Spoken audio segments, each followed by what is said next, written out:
Hello दोस्तों, स्वागत है आपका फिर से अपने यूट्यूब चैनल रचना स्टडी पॉइंट में। दोस्तों, आज की इस वीडियो में हम डिस्कस करने वाले हैं समाज से संबंधित इम्पोर्टेंट एमसीक्यूज़ को।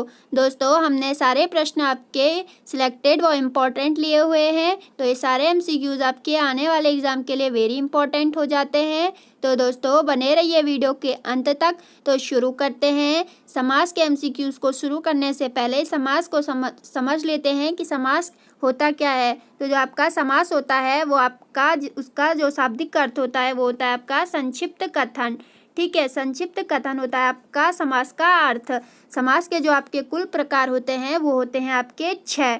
ठीक है, उन्हीं 6 प्रकारों से जो भी प्रश्न आपके एग्जाम में बनते हैं उन्हें हम आज की इस वीडियो में डिस्कस करने वाले हैं। तो दोस्तों, शुरू करते हैं। आपका आज का पहला क्वेश्चन है, किस समास के दोनों शब्दों के समानाधिकरण होने पर कर्मधारय समास होता है। तो जो आपका इसका राइट आंसर जाएगा वो जाएगा आपका ऑप्शन नंबर डी, तत्पुरुष के साथ। ठीक है, नेक्स्ट क्वेश्चन की ओर बढ़ते हैं। नेक्स्ट क्वेश्चन है आपका, समास का शाब्दिक अर्थ होता है। तो जो आपका समास का शाब्दिक अर्थ होता है वो होता है आपका संक्षेप। ऑप्शन नंबर ए इसका राइट आंसर हो जाएगा। नेक्स्ट देख लेते हैं।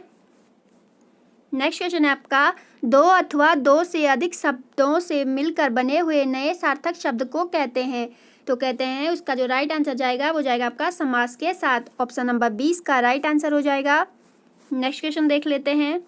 नेक्स्ट क्वेश्चन है, जिस समास में उत्तर पद प्रधान होने के साथ साथ पूर्व पद तथा उत्तर पद में विशेषण विशेष्य का संबंध भी होता है उसे कौन सा समास कहते हैं। तो उसे कहते हैं आपका कर्मधारय समास।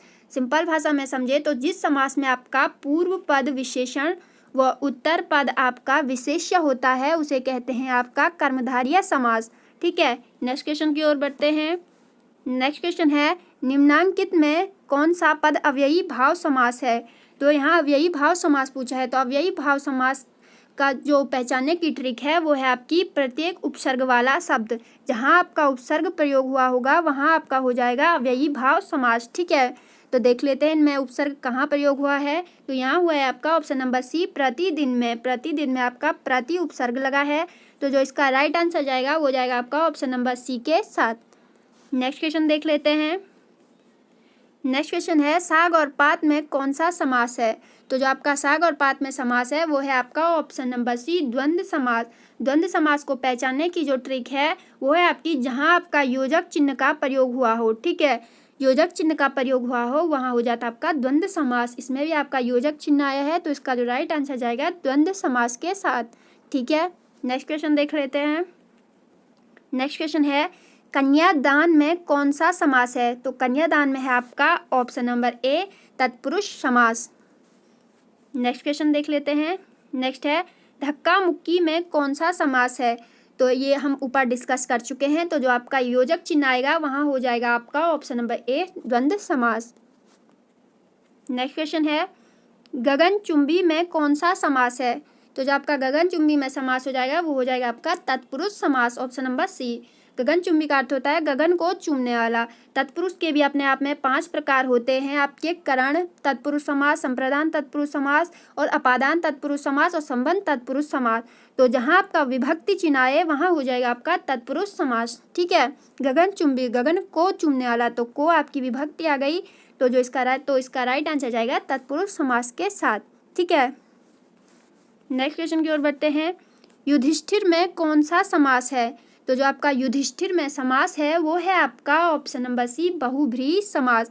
बहुब्रीहि समास होता है आपका दो पदों के माध्यम से तीसरा एक विशेष अर्थ निकलता है। ठीक है, दो पदों के माध्यम से एक विशेष तीसरा शब्द अर्थ प्राप्त होता है। तो युधिष्ठिर किसे कहा जाता था, पांडवों में सबसे बड़े को कहा जाता था युधिष्ठिर। ठीक है, जो पांडवों में सबसे बड़े थे।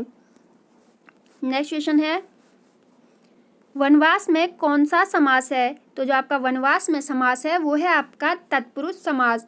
ऑप्शन नंबर 20 का राइट आंसर हो जाएगा। नेक्स्ट क्वेश्चन की ओर बढ़ते हैं। नेक्स्ट क्वेश्चन है, भाई बहन में कौन सा समास है।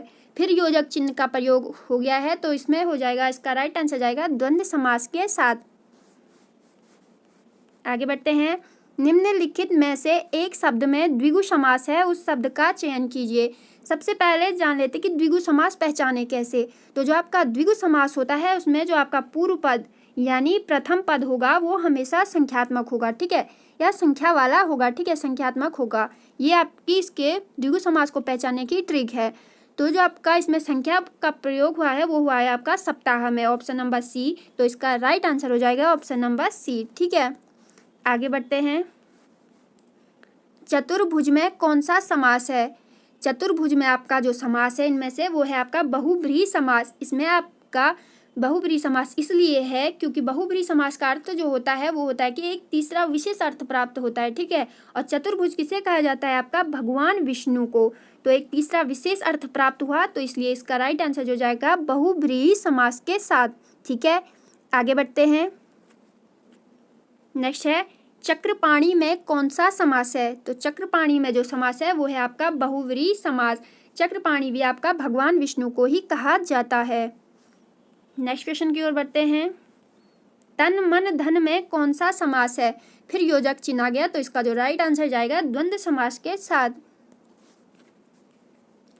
नेक्स्ट है त्रिफला में कौन सा समास है? तो त्रिफला में जो आपका समास है वो है आपका ऑप्शन नंबर सी, कर्मधारय समास, ठीक है।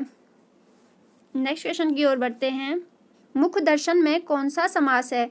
तो जो आपका मुख दर्शन में समास है वो है आपका ऑप्शन नंबर बी, तत्पुरुष समास, ठीक है। आगे बढ़ते हैं।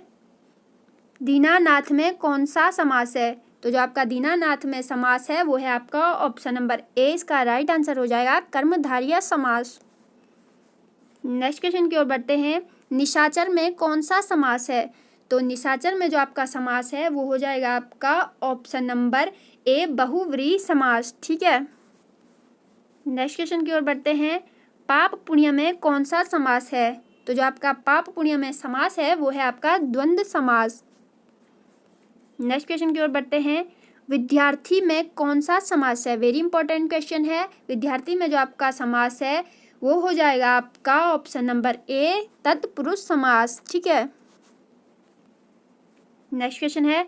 नवग्रह में कौन सा समास है? तो जो आपका नवग्रह में समास है द्विगु समास, क्योंकि संख्या आ गई है ना पहले, इसलिए इसका राइट आंसर जो जाएगा द्विगु समास के साथ।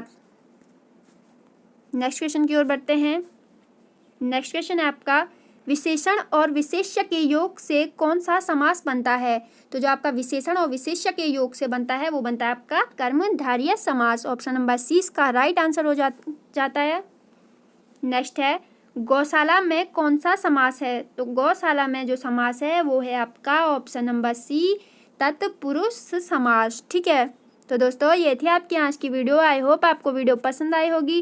वीडियो पसंद आई तो वीडियो को एक लाइक कर दीजिए, चैनल पे नए हैं तो सब्सक्राइब कर दीजिए और ऐसी ही वीडियो के लिए बने रहिए हमारे चैनल के साथ। Okay, thank you.